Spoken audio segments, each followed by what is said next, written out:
Hello viewers, আসসালামু আলাইকুম। সবাই কেমন আছো? আশা করি ভালো আছো। তোমাদের সাথে নিয়ে আসলাম একটা আনাদার ব্লগ। আজকে আমি পুঁই শাক দিয়ে বরং রুই মাছের মাথা দিয়ে রান্না করেছি, সেটাই তোমাদের সাথে শেয়ার করব। প্রথমে পেঁয়াজটা তেলে ভেজে নিয়েছি, তারপর হলুদের গুঁড়ো, মরিচের গুঁড়ো, ধনিয়া গুঁড়ো, লবণ দিয়ে ভালো করে কষিয়ে নেব।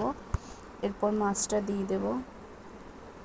মাছ ভালোভাবে কষিয়ে তারপর রান্না করতে হবে। আমার ব্লগগুলো তোমাদের কাছে কেমন লাগে অবশ্যই কমেন্টে জানাবা, আর আমার রান্নার রেসিপি কেমন লাগে। এই তো মাছগুলো ভালো করে কষানো হয়ে গিয়েছে, এবার শাক দিয়ে দেবো এর মধ্যে, পুঁই শাক দিয়ে। এই তো পুঁই শাক দিয়ে দিলাম। আর যে যেখান থেকে দেখছো অবশ্যই আমার চ্যানেলটা সাবস্ক্রাইব করে দিবা।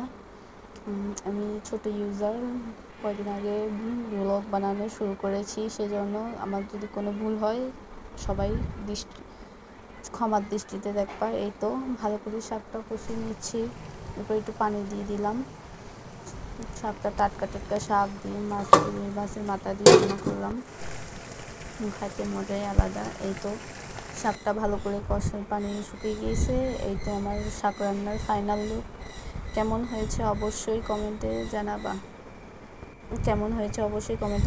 আর সবাই আমার সাথেই থাকো, সাপোর্ট করো সবাই। লাইক দিও, সাবস্ক্রাইবে দিও।